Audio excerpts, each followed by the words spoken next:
Warming up. Yeah. Oof. Not much space to move with this game, which is not uncommon. Oh, shoot. Sorry for the long hiatus. We had a gameful weekend. I have no regrets. Oh, one game was cancelled. Yes, but we still played different little board games. Yeah. So that helps. So connecting, the stream has started. Urim and Mitch earlier were stating their interest in the episode, so let's see if they'll be with us. Talk is cheap. No. Gotta show up.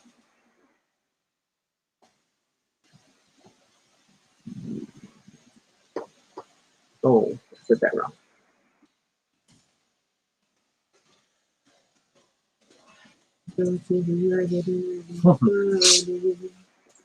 But we travel along, singing a song, side by side. I don't know why that's like my idol music when I'm like thinking about the show starting. Our brains work in strange ways, ladies and gentlemen. Turning that on, getting the link, pasting the link, tweeting the link. Wow, obviously it's been a while because no one is here. It's like how quickly the tables turn. And that's okay. The episode will still be saved. Yeah, that's the good thing.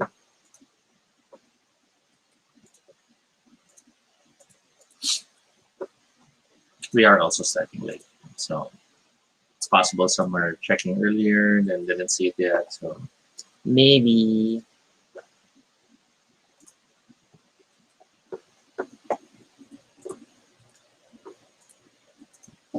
And Prêt-à-Porter, such a difficult game title to type because technically it has very specific pronunciation. That's the American pronunciation requirements, and then oof.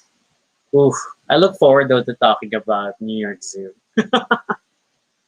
I don't know if we actually don't, we're not like in a great position to do a Yui Rosenberg episode, but we've played more games than we own.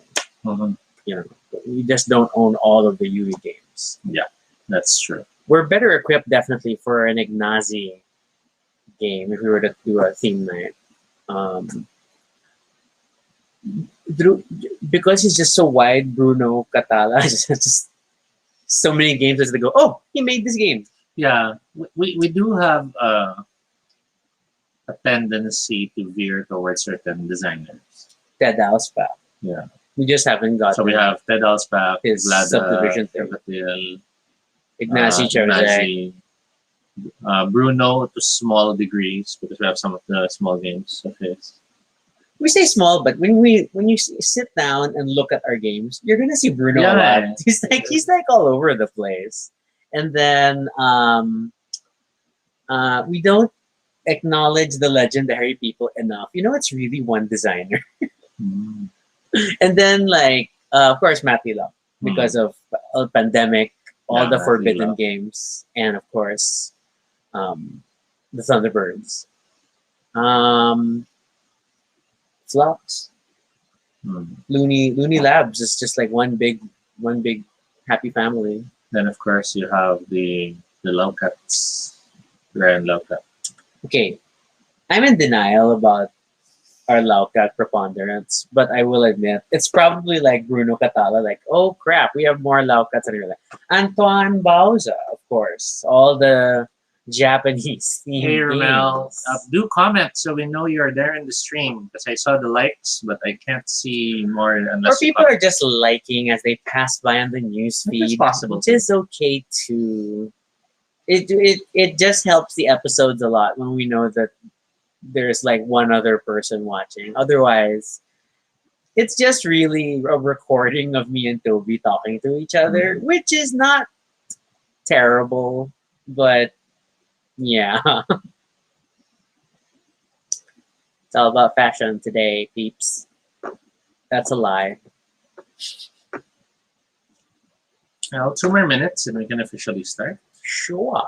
just in case others catch up. Hello, Romeo. But yeah, I've been tempted to. Oh, there, hey Mel. Yeah, Ramel was one of those who shows up on the window and go, Tobes, Oh, or that's Be, nandiyan ba si Toby? And they magically appear when food has been prepared in the house. understandable. I mean, to be fair, considering your household, I feel like that's an unfair conclusion because there's almost always food prepared. Yeah, but it's different when they really prepare. Okay, okay. And then Ramel was also the guy who he made the effort to see me and the family when we were in LA. Oh, okay. To the point that Dad loved his cooking so much, Dad hid his passport. So he couldn't fly back home. That's a bit of a concern. But yeah, Let's not do that to friends and family. that was a funny memory because there's a lot of joking about that. Oh man. Okay. Wow. So there's a bunch of silent people watching. Thanks. All right. So let's. But yeah, I guess we could officially start. This is Toby. And this is Rocky. And if it's your first time here, welcome to Baduy Pride, a little space on the internet where you talk about anything we want. It's completely unscripted and not entirely accurate, but at least it's honest.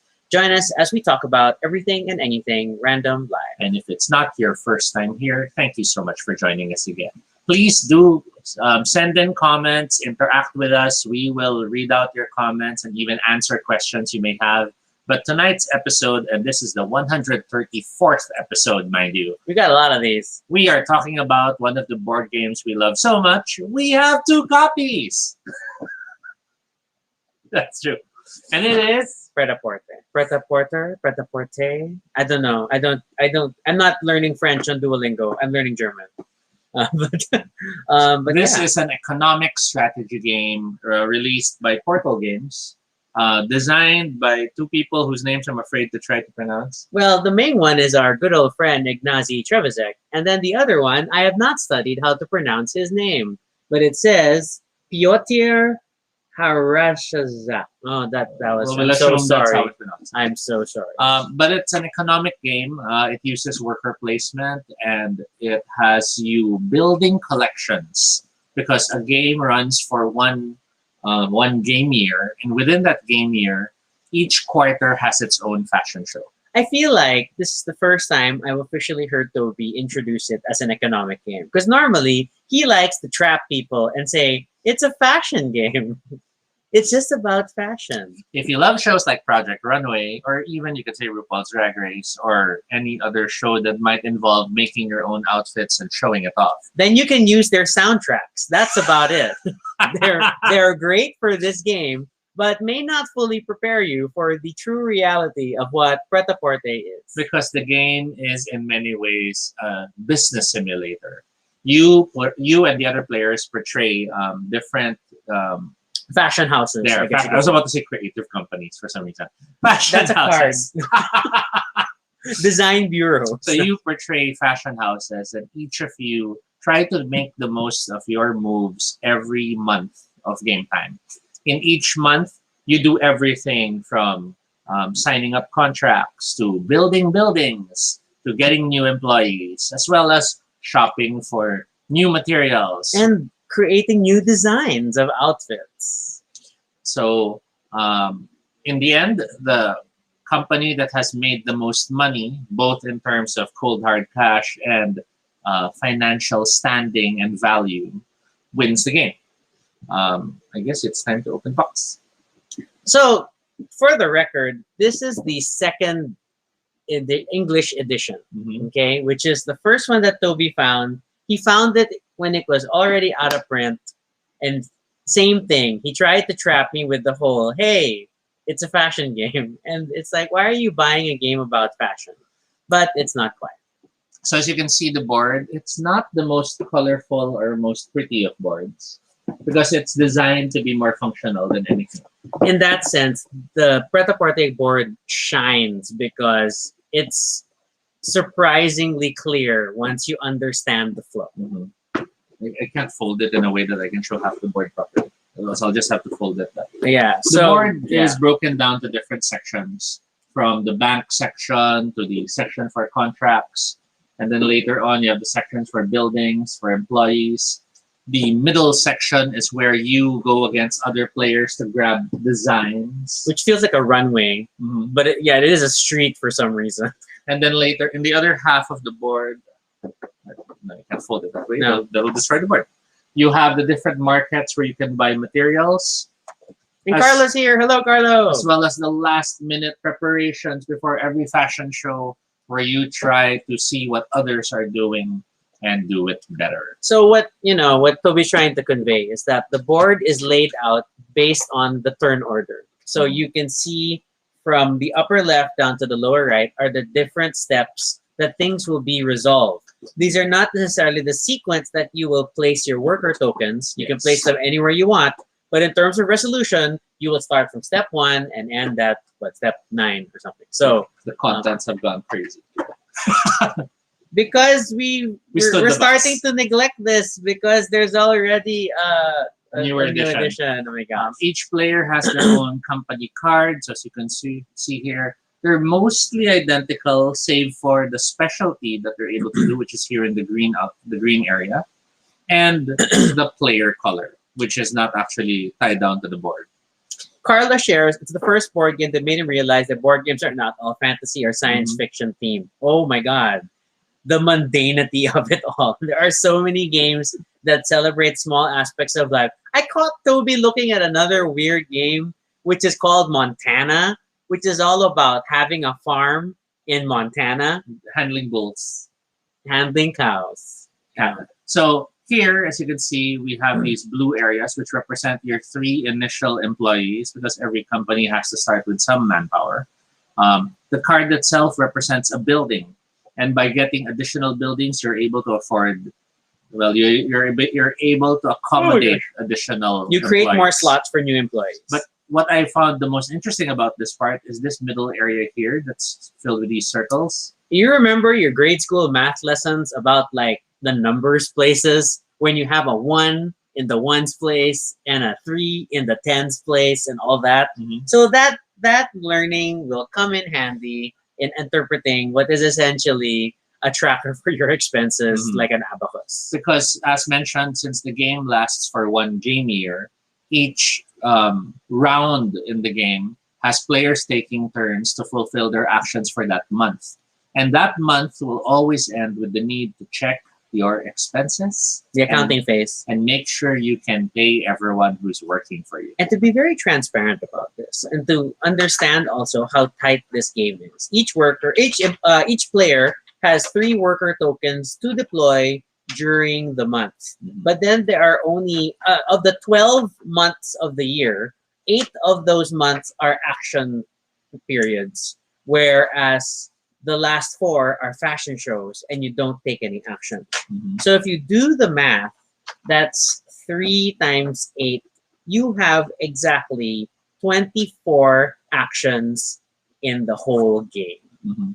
And everybody has just 24 actions. And that's what we admittedly really like about this game, because it forces you to think strategically. So there's the creative. This is Euro at its purest, Yeah. guys. It has that creative joy of finding what type of collections you'll showcase, but it also has that cutthroat actions of you can only do 5 things this cycle before the next fashion show. How can you find ways to gain more actions, whether it's through certain cards that allow you to do things for free, or whether it's by doing certain actions that might seem to cost a lot, but then make sure you're okay in the later turns. Yeah, I mean, because everything boils down to the fashion shows, and it's where you will compete for based on a variety of categories. The categories are random for each fashion show, but to just run through the typical categories you can compete in. First is the size of your collection. In the second edition, a collection must be at least two completed garments. In the later edition, just one, which is okay, guts. And then, so size of collection is one category. The other is quality of collection. And your quality is determined by how many quality Karen. tokens you have. And these are only gathered based on the materials you purchased. The next is for trend. So how trendy your design is, which is really gathered on the design itself, possibly having a trend token icon on it.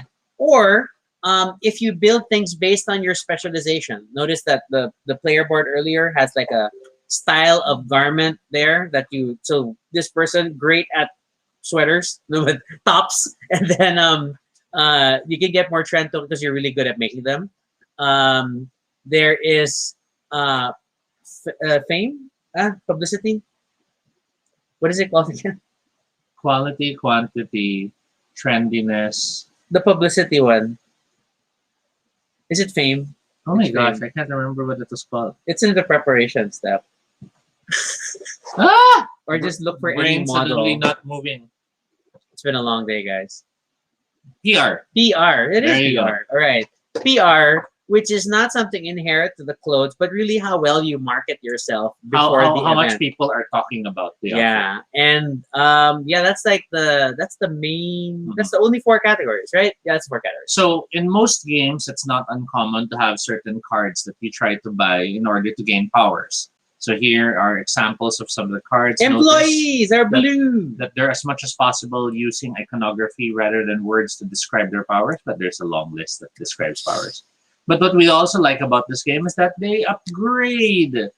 Cards can be upgraded, and you can only upgrade one card color. Sorry, one of each card color type One employee, one per building. month. But then they allow you everything from getting additional PR tokens because you have models talking about your clothes, to creative designers that allow you to get new designs without even taking actions there, or even freelance designers that allow you to make an outfit work with the model regardless of collections. You might be wondering what we mean by collections. So that brings in the design cards. So there are many cards that are featuring different designs. As you can see here, these one are pants, these one are tops. But then you will notice here on the side, wait, I mean, yeah, understand. There. It signifies what type of specialty it resonates with, as well as what type of design it is. Yeah. And depending on what edition of Prêt-à-Porter you're playing, they will be slightly different. So in the second English edition, you have things like boho, sport, evening, children, which is weird to have these children walking down the runway. Model kid. And things like that. And obviously, you can't just put two garments together and say it's a collection. They must be of the same style. So if you're doing kids wear, then all your outfits are kids and things like that. So a large part and a large challenge of the game is finding ways to make all these moving parts work for you. Because when the fashion show hits, every fashion show, and there are 4 in every game session, is featured in a specific country. The fashion show and that country then determine what categories would be involved in that contest. And the more stars you get, the more wins you have in terms of those categories, the more points you gain in the game long term. So, totally not super in the rules, but we find that soundtracks from Project Runway, the TV show, work great during action months. And then we save RuPaul's Drag Race for the runway because that music kicks and you can totally strut down your stuff. So see that walk keeps coming up. So the edition we had was the older one, and we love it. We've played it so many times. Yes. We've introduced it to so many people. It has its share of spill damage from drinks that have spilled on it. Even from saliva from people screaming because of no, you got the designer got that. And the second edition forever has the weird typo on the final round cards because they're labeled on the back with Roman numerals, but the Roman numerals Are wrong. are wrong. It should have been 10, 11, 12. It became 11, 12, 13. So there's so much charm to the second edition. But Portal Games came up with a third edition for the game. And guys, it's so extra. It's like, yeah. So we totally got it. Released via Kickstarter or launched via Kickstarter. The game comes with a box that has everything beautifully organized. Yeah, and they made sure because this is now a detachable tray that you can easily deploy stuff. So now instead of generic cubes, the different clothing materials are represented by wooden spools, which is cool. The tokens are a lot busier than they used to be. So for example, I don't know if you look at the color palette on these things. Trend must be two-tone, PR must be two-tone. Mixed feelings about this color choices, but hey, it's new edition. Even the board has that Instagram quality and look to it. And they made it a 6-panel instead of a 4. It's so much longer. So as you can see how much more colorful it is. But it's still the same basic design principle of the first step is here, then you work your way down. So that still helps. And then you just kind of go across for all the last stuff at the bottom. Yeah. What the second edition also has added is a mid-game scoring mechanic. So a more public scoring mechanic. Because before the original Prêt-à-Porter, you would... is that going to work? I don't think that sharks cannot hold up the game. The score mechanic is tape measure. Yeah, so in the original Prêt-à-Porter, you pretty much because your end game score is the amount of money you have, so you don't really know who's really winning or losing because those points are also getting spent to buy materials and blah blah blah blah. So a lot of it now became. Money is still important, and it ultimately gets converted into the victory points at the end. But now that there are certain actions you can see the points happening mid-game. In the older edition, money became gold money, which represents your company's value. Oh, first it was stars, but since since the value is kept on your board, it's not readily seen. Now that there's a score track that everyone can see, a quick glance allows them to see how much your company has become worth. Company boards, which are the player boards, are again very Instagram quality. Very pretty. I don't love the illustration. I don't know if it's again them just keeping up to it, but they have a major typo again, which is all the numbers have a negative value, which ruins the fact that in the past you could use these for both positive or negative numbers, depending on the token because being positive or negative.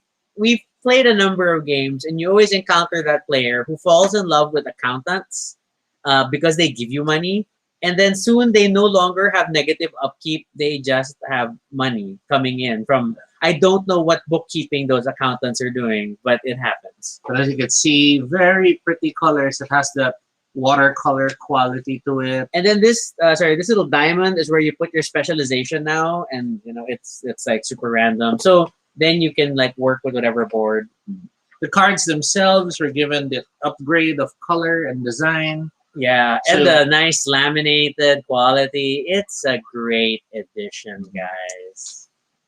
And what used to be just cube icons are now spool icons, which makes so much more sense for the materials you need to make your clothes. Money itself was adjusted in a very interesting thematic approach. This I don't understand. Credit cards. We have multiple credit cards that have denominations. So I don't know. Are you that powerful? You just keep throwing away credit cards? I guess that works. But hey, we love you. We love the game, but yeah, it's just funny. The wooden tokens are still there for the different player colors. The player color choice was interesting because they went for very eclectic colors. Whereas before, the colors were much more, I guess you could say, standard. standard, but they had to avoid colors they used for the fabric cubes. So then you ended up with like some weird like color choices. But that's not terrible. And then this edition also comes with scenarios. Yeah, I forget. I don't think this is standard. This may have been a Kickstarter thing, but we Yeah. have like little additional tweaks to the system. So like there's like the internet age. There's The hype There's- train. there's the high weird streaks. the home office thing where everybody has a work from home employee. Hey Mhm. Mitch, hello, which now feels totally appropriate in this COVID period. But yeah, there's a lot to love. And then this edition, because of the Kickstarter, had a lot of guest designers who added. You have to put the board first. Contributed their stuff to the game, which is awesome. Mhm. And I know we have a very old pre-Baduy Pride like live unboxing video where we just Yes. we opened this up and Marveled at it. yes. Okay. Yeah, so despite it having a fashion theme, cannot get away from the fact that Prêt-à-Porter is an economic simulator game. It is really about running a small business. Mhm. I think it was after my very first game of Prêt-à-Porter that or actually probably late during my first game of Prêt-à-Porter, that I pulled out the calculator. And then I really started like mathing the game and like, do I buy the lower quality material because it's more in my budget, but then I might lose the quality category? Or do I push it and pay for more expensive materials, but I only get the same number of quality tokens, and so it's like back and forth. One funny aspect of the game is that you can never go bankrupt. That there is something called a mandatory loan. When you spend too much money, oh, it's not even a Yeah. right. When you spend too much money, money is forced at you. You will get a negative penalty at the end of the game, but The fashion mafia. the fashion mafia, as we believe, will force you to continue to create new clothes. The game has loans. The loans are an action you can take in order to get money from the bank, and at the end of a quarter, you must pay back the loan in full. If you're not able to, then that becomes penalty points at the end of the game. And they give you another loan. So one of the anecdotes of the game was that when the game was first being designed, they were trying to apply for a government grant. I can't remember the specifics of it, but they were doing the testing, and the government guy supposedly was playing so bad that he kept getting loans, and he kept going worse and worse and worse and worse. And the creators were basically thinking, oh, no, Crap. he hates the game. He's having such a terrible time. This won't get the grant. And to their surprise, the government guy ends up admitting that he was intentionally playing terribly to see if the game would punish him. That is something you can always say if you are losing in a game. I was doing it intentionally to see how bad it could get. I'm trying to break the game. It's a QA thing, right? It's a QA thing. But so and anecdotes like that are all well documented across Ignacy's writing. He has a blog called Board Games That Tell Stories, which is pretty much the Portal Games sort of tagline. And a number of these essays have been compiled into books. So there are 2 volumes already of Board Games That Tell Stories as books. I highly recommend it if you like looking into game design. But yeah, look at that difference in terms of box. Yeah, it was a bigger box. It was like everything. Oh my god, everything. To be fair, because like, okay, it's very hard to find this original edition, and despite all its quirks, despite how tricky it is to learn the game, admittedly, even from the old manual, the translation to English was not the best. I feel. Yes. But it's still a very solid experience. The newer edition definitely makes it easy to jump into it. At first, I was like slightly uncomfortable with the mid-game scoring thing. So we lost stars, but now there's prestige points that are tracked real time. But it adds a new mechanic to the game where you can totally intimidate other players as your token jumps across the prestige point track early on. It doesn't mean you're gonna win. I mean, like I've had games where my token was ahead on the prestige track for like 3/4, and in the final fashion show, no. There is though that one card that we still suspect is broken, the credit house. I made good money with that thing. So far, it seems online, even in Board Game Geek, everyone who has used that card to buy points have won. And it seems, having lost how it functioned before, it kind of soared so much higher. Yeah, because like if you get the card that lets you loan for free, so you don't pay interest on your loans, and then you get the card that lets you buy or invest to buy prestige points, then it's great. You just keep borrowing money and buying points, and at least doing decently in the shows, you will stand a good chance of winning. That's how I won one of my first or second game of this edition, is that I got that combination. And like, holy crap, I am going to buy my way to the end. I've been trying not to do it again, only for variety, which is totally Prêt-à-Porter, because there so many of the cards are unique, or not really unique, but they're probably one or two copies only. But the chances of them coming up in the same sequence are very small, so every game feels very different.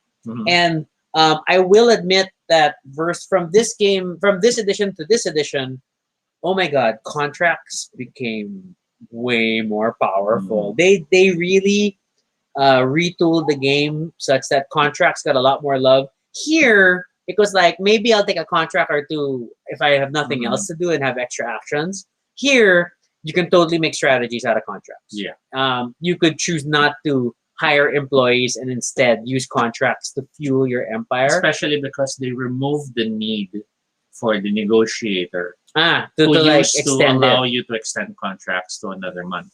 Now they automatically can extend to another month. And world domination. But yeah, so oh my god, so good stuff. So because of the difference in cards, the many different ways they combine together, the many ways you can think of how to play them, this game is definitely one of those rich strategic games where you can start out saying, hey, I want to try only doing one fashion show this year and run with it. And that's a really fun thing. I mean, we've seen that with games like Caverna, where the options are possible and then you kind of play through it. I wouldn't necessarily compare it to like the diversity of like Terraforming Mars, because Terraforming Mars, it's the luck of the draw and like what you get in the Terraforming drafts. Mars, each card is unique. Yeah, there are they're super similarities, unique. but they are unique, and they really, really can hit you back when you really just have a terrible mix of cards on your turn. Yeah, so this one, it's like you can feel the options to win. You can gamble on certain employees or buildings to come out, and you want to jump at them, and it will really shape how things go. The other thing you may want to factor versus like other Euro games is that worker placement games, there is no action to take the first player spot. That rotates in a purely democratic fashion every action month. In the new edition, didn't it rotate by the lowest point? By prestige, I think so. I think it was by prestige. So, but because of that sort of sense of fairness, then trying to take an action to take the first player spot is not something that's here, and that's okay. The game doesn't need it. So the game is quite a hefty game. Difficulty-wise, it isn't easy for first-timers to get into this. However, if they are players who are already used to a Euro game, then this shouldn't be too hard to teach. It might be jarring for some that you take the action spots, but you don't do the actions yet, because all actions are resolved only after all the action tokens have been assigned. Yeah, when you're assigning workers, it feels like a weird chess game where you're all like just putting tokens and just waiting for that to resolve. So tips for the game. Do you have tips for Prêt-à-Porter? Mine is use a calculator. But I mean, okay, you don't have to. You don't have to. But when it comes to buying fabric, and fabric costs differently depending on where you're getting them from. If it's just from the local supplier, if it's imported, whatever. Is it the one where you can only buy one color but as many as you want, or buy many colors but only one of each? The math can get tricky, and you'll need to figure it out. So I am always like, I bring my calculator out, and because I really play it like a business, and I want to know, will I have enough to pay my employees, pay my upkeep for my buildings, and still buy clothes, or do I need to risk the loan? And it's better to take the loan voluntarily rather than getting forced into a mandatory. What do you think? Front loading is a good advantage. Mitch was asking that, okay ba mag-load early on? What do you mean by mag-load? I think she meant loan, but I'm thinking front loading in the sense of having a lot of designs in the earlier months allows you to map out which fashion shows you'll join, which clothes you'll prepare. Since the game deals with open information, nobody has cards they are hiding. At most, they might be hiding their money only because they want to be secretive about it, but officially you're not really allowed to hide there's no anything. hidden information in this game. Then you can easily see who is most likely planning to go for a win with PR or for a trend win. And this is even more, predictable, because such tokens are lost every quarter. So even if someone tries to load up on trendiness of the first quarter, but they don't join the fashion show with that collection that quarter, they lose those tokens in the coming quarters. That sort of knowledge allows you to try to position in advance where you think you should put the weight of your creations in. Don't be afraid to skip a fashion show. I don't like it. Personally, I hate missing a fashion show. I will keep walking every fashion show. I think I have yet to play a game where I did not get into all 4 fashion shows because that's who I am. But statistically, when I'm playing against the likes of Toby and Urim, they will win and they will skip a show because they will prepare a much bigger show. No, Urim normally doesn't skip. But he hates it when he's forced to skip. Yeah, I'm he's the like one me. who Toby likes I'm the skipping. one who skips. And because with this size of collection, if you win, is an amazing multiplier of rewards because you get rewards for the size of the collection. But the caveat there is you have to win, and that is hard because in the world of fashion, you either you win or you don't. So if you tie, you both lose. Also note that unlike most Euro games, the clothes that you create with the spools of cloth or the cubes is not assigned.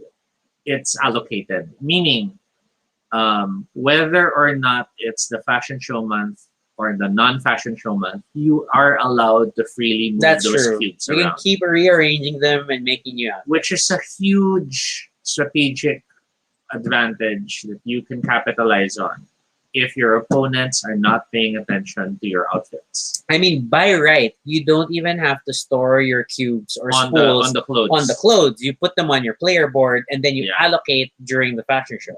Many of us love placing them on the clothes because that allows us to easily see what outfits we have ready, but realize that's information you're sharing the opponent as well. Unless that's information you're choosing to share with the opponent because you have those special moves that allow you to turn an outfit suddenly to become something that works with that collection. Or you're preserving this for later so that suddenly on the last fashion show, you have 12 outfits to send out as one collection. Scary. Think about your upgrades. If you are not going to utilize the power... Yeah, it went weird. If you're not going to utilize the power of a particular employee or building in the next action phase, like if it's the first month and a quarter, think very carefully if you need to upgrade it. Because when you upgrade it, you also increase your upkeep starting that month. And if it's a power that is like only going to be activated during the runway, then you by right you only need to upgrade it at the end of the second month in a quarter. In order to save a few thousand. Yes, but at the same time, you must remember that you can only upgrade one employee and one building per month. So don't shoot yourself in the foot by not upgrading that thing you needed for the later part. Yeah, so yeah, if you have two employees who both have powers for the runway, then sorry, you need to make sure you upgrade one early and then upgrade the other one right before the show. Carlo asks, is there an official Prêt-à-Porter calculator? No. It's there called is the not. calculator. I just use the one that's on my phone. But I'm always tempted to bring out like a big one, like, you know, when you're running the cashier and Mhm. like nice, comfy, giant calculator. And if games like this that require a lot of thinking are a bit more difficult for you, you can always take more vitamins in our first unofficial advertisement. Wow. Wow. Boost your immunity with Immunicore by Lifecore. Not a paid endorsement. Not a paid endorsement, but if you want to get more multivitamins easily and at a more affordable rate, you can contact my sister through me. Immunicore. Stay healthy in this Wow. pandemic. I was totally not expecting this. This is but yeah, we've been taking it. So I don't know. We're as is the case of all multivitamins. You can't really tell when they're working, but you know when they don't. Mhm. And so far, things have been working. Yeah, and Immunicore comes complete with vitamin C, vitamin zinc, and vitamin D3. D3 is good for your heart. Okay. Yeah. Oh, Ina's here. Hey, Hey, Ina. Ina. Yeah. So we're talking about Prêt-à-Porter. Other tips. Other to tips. remember. So when you're playing, both YouTube and Spotify do have a Project Runway playlist. Yes. Which is awesome for the month preparation music. And then once you do the runway months, we like to play. Sissy that well. We like to play RuPaul's RuPaul Drag music, Race, but yeah. we also play a lot of generic Fashion show. dance, fashion house music because it has that nice vibe. You want to strut. You want to And- march. And don't rush through those scenes. Have fun showcasing your collection. We like to even joke around. Sometimes we have our little intros. We describe what happens. I come in carried by the models, and then children. It's stuff like that. It's so wrong. We like coming up with our own little stories because sometimes the cards themselves build such stories. Like there's the model who can make any outfit work. Okay. So imagine you have There's literally an okay token. So imagine you have a collection of children's clothes, and then there's one adult model walking in the children's outfit, and it's still part of the show. It's very stuff like disturbing. that. It's very disturbing. What is this model doing? Mitch is like, if you miss a fashion show, best the early shows. Well, I don't necessarily think whether it's early or late, but you consider skipping fashion shows you won't win. Yes. Bear in mind, though, that a skipped fashion show typically means you have no income that quarter. That's why I hate skipping So fashion shows. if you can't pay your employees, You're you'll be gonna forced take a into loan. mandatory loans, and mandatory loans are really painful. However, The interest is higher, no, for mandatory. yeah, the earlier cities, which is the earlier quarters, have less competition happening. So the loss of possible potential income is less painful than the later ones. Yeah, the rewards scale as the categories narrow, but at the same time, you can still win a lot of categories in the early runway. So I don't mind, especially when I see Toby's not going to participate. All the more I'm gonna go back. I'm gonna run and invest my point as best as possible with things like the online retailer or things that let you take advantage of early stars in the game. If you're lucky enough to land the cards that allow you to sell other collections even outside of a fashion show, Oh, then that's the extra evil. collections you have become an alternative to being in a fashion show because you still sell them for money. You just don't sell them for points. I've made money off of there's a I forget if it's a building. I think it's a building that lets you sell extra designs. And if you have a lot of That's 7,000 each month. yeah, then you have a lot of if you have a lot of character employees and buildings that help you get free designs, then if you're not going to use them, May sideline ka. you can sell the designs out. Are cubes points too? No, unless you have the card that allows you to sell berets and that allows you to throw away cubes as berets, but only in the last quarter, I believe. Yeah, it's one of those final buildings. I don't know. And So, then I guess the last thing I would add is that given that actions don't trigger until everyone has entered their action tokens into the slots, and slots are limited depending on the number of players, there is the transport card, which allows you to switch positions between action spaces. it's weird. And it's evil. Okay, and we It gotta stress. super ruins plans. We gotta stress how tight the game is. Because in a standard, like 2 to 3 player game, There's only 2 slots. there's only 2 slots per action. They guarantee that you're gonna miss up. And I have been that player who doubles up on the same spot. Mhm. Like I'm doing designs all this month. I'm gonna take all the designs. So it's not a guarantee that you can hit the slots, Mhm. and you'll just have to make up for it with employees and stuff. Pay attention to if your employee's power, what phase the employee's power triggers, and Mhm. whether or not it requires a person. Yes. There are many buildings and employees who have abilities that don't require you to be there. But then there are also those that, double up what happens for every person you have there. So you might have a designer who, for every person you have on the design area, gets you an extra design card, which means if you've taken both spots, not only do you draw 2 designs that round, but that card allows you to draw 2 more at least. More often than not, depending on the they're combination. random designs from the top of the deck. So balance that out and Mhm. consider getting the card that lets you sell them when you don't need them, Mhm. or upgrading your buildings so that You there can are those customize buildings designs. that customize and let you like turn any outfit from like into evening, or any outfit Mhm. into a kiddie outfit. Hence, you have the adult walking in the kiddie fashion show. I mean, the stories the board game tells. And I guess last would be, know that this is a Euro game. So every move you take ruins someone else's plans. Wow. It might look like there are turns, oh, I don't know what I'll do because I already have a fashion collection ready. That's a wasted turn if you look at it that way. You have to see, is there a move you can do that will keep someone from having an additional part in their collection? Or is there a move that will allow you 2 turns later to capitalize on the large collection you already have ready? This is not a game for the light-hearted. It is even more cutthroat than many area control war games we've seen out there. Scythe, true. oh my god, Scythe is like super kind compared to Prêt-à-Porter. Because your robots are freaking farmers. Okay, so I can't get over No, that. but like, I mean, even what is that other one you played? Blood Rage. Oh, Blood yeah. Rage felt like there's a lot of fighting and stuff, but hey, when they die, they go to Valhalla, so it's points. So you're actually not getting hurt when you do it. In this game, that one move to get that spot, you'll hear groans of frustration because suddenly they realize, hindi ako makaka-fashion show! And it is an amazing game in that way. And I must warn you also, I mean, of all the categories, PR requires the most work. Because the natural process of making clothes means you're going to earn quality tokens. As long as you release it that quarter. Yeah, and you're probably going to trigger maybe one trend thing for free. And then size of collection, as long as your clothes hit the show, then you're okay.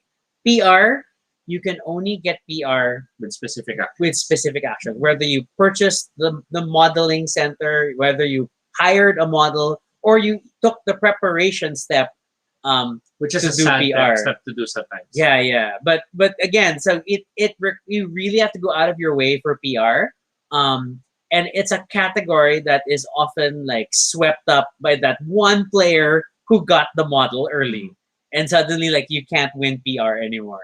And that's possibly, I don't know, 3-4 fashion shows where a category is guaranteed to go to someone. And Because that's bear in dangerous. mind, if you get someone who gives you a certain token every month, so let's say you get the model that gives you PR on the first month, realize that's pretty much a free move that you now have for the remaining 11 months of generating a PR token. And when you upgrade them, it typically becomes 2 tokens. So it's even better than taking the preparation step at the end. So I'm always wary of PR, and then when I notice like if early fashion shows rank PR high as a category, it's like, oh crap, I'm gonna need a model, and it gets very dicey. Mitch asks, highest points you've gotten. I think we've actually, because everyone starts with 20,000 at the start of the game. 20, 30. 30. Oh my gosh, was it 20 or 40? No, I'm 40. I think it was 40,000 at the start of the game. 40. But in our sessions, I think we've gone as high as 350,000 as our final score. I feel guilty that my highest score was probably because of what we think is the broken the finance method. So, but hey, until they officially declare it broken, it's a legal win. Yeah. It's like, okay, it's so hard to search for Prêt-à-Porter because I don't know how to type the accents. I'm trying to pull up our game record.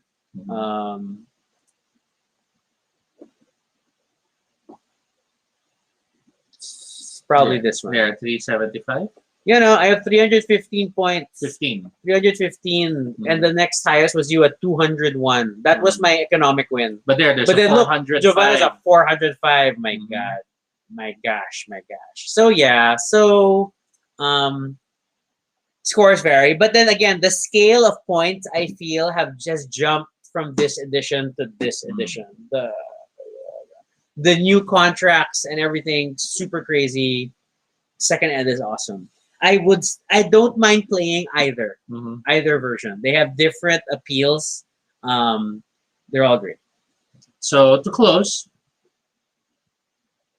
one day you're in, and the next day you're out. Sorry, go ahead. There were rumors before that the game will be reskinned and re-released as a game design company, that you're creating either a game app or a video game. And I was curious to see that happen. I was hoping it was a reskin, so most of the systems are still intact. So instead of models, you now have developers or artists. And then, like, instead of boho and sport, you would have the genre simulation and strategy. And then maybe the ingredients are now flavor, like maybe it's power ups or roguelike elements and stuff. So it would have been an interesting translation, but I don't know if it will still push through. It would have been interesting if they had it. I would have liked a more conventional reskin as well, if that were possible. For example, instead of a fashion company, maybe it's a fast food company, or maybe because admittedly, the fashion theme is like a little hard for some to appreciate. Yes. And it's like, I mean, when you get Toby walking up to you all excited saying, "Hey, you want to play a fashion game?" And you're like, "What?" So, I mean, like, because of those usual concepts of whatever, that fashion is not a masculine thing or whatnot. And I'm sorry, Prêt-à-Porter is not gender-based. It's an awesome game. And sometimes it's not even a gender reaction. It's more I don't know anything about it. Or it's just not my area of interest. I won't be able to play because I don't know anything about it. But then, if you ask the same people, why? Were you ever a Viking? Why are you playing a Viking game? That's Toby's annoyed tone. Why? Did you ever go to Mars? But yes, highly recommended. One of our favorites. It's definitely a game in my top 10 if I were to have only 10 games to play forever. So I highly recommend it, and I would love to see more people play it. You? Any last few words? Fashion is brutal. Numbers are hard. That's my Prêt-à-Porter experience. And I don't know, when you see me hunched over the table like this on my phone, running it as a calculator, going no. And mind you, I don't have enough. And mind you, this is a fun experience. It is. As painful as the number crunching feels, it's fun because it's fun because one, it's not hard to grasp numbers. Yeah. It's not like you're doing real accounting in the sense of I don't know what I'm computing anymore. It's really more on, I want to make this work. I want to have enough money. I mean, like, that's the worst case. If you know that you're gonna be short the next month, Mhm. you can always take a loan action Mm-hmm. based on the size of your potential collection. Mm-hmm. So they finance you for a good collection. So if you gathered enough designs, it's easy to get money. Mm-hmm. I mean, it's not bad. And I've been in that spot, and that's the equation I'm always running every game. Like, did I gather enough designs? Do I need the loan to actually build this collection? Which makes sense, right? From a fashion perspective, like, you have all these people that you can make all the designs in the world, but if you don't have someone to help you finance the materials and hire the models, then you're not gonna show in Milan. So it's a whole different kind of challenge. I wasn't expecting to fall in love with the game, but I love it very much too, and that's why I helped bankroll the third edition that we got. And yeah, you may see this game again in our one-day episode of games we own multiple copies of for some reason. All right. So we bought the first, I bought the second. So I guess that's it. That's That is Prêt-à-Porter. We had a lot of fun, and we hope you will join us again next time. If you have questions or suggestions for future episodes, fill out the Google form at bit.ly Baduy Pride Ideas. Don't forget that every Monday we try to feature a different tabletop board game to celebrate from our collection. We have about 600 titles, including expansions. So we have a lot of content for Mondays. But if there are particular games that you're curious about that we might have a copy of, we'll be glad to talk about them to help you decide to buy them or get into them or whatnot. Of course, you can follow us on Twitter, all Toby No Shade, RG Sunico. You can also check out our blog, baduypride.com, for all the previous episodes and stuff about us. Please feel free to continue the conversation in the comments below and let us know what you thought about this little fashion game, and hence the title of Achieving Economic Fashion Dominance, and try to balance those things together. Or do you just like playing Prêt-à-Porter based on the designs and like, yes, I'm never going to have kids on my runway. So be sure to subscribe for notifications, whether on Facebook or YouTube, so you don't miss our next live stream. Once again, I'm Rocky. And I'm Toby. And this is Baduy Pride. Have a good night, everyone. Thanks for watching. Good luck getting through Feb.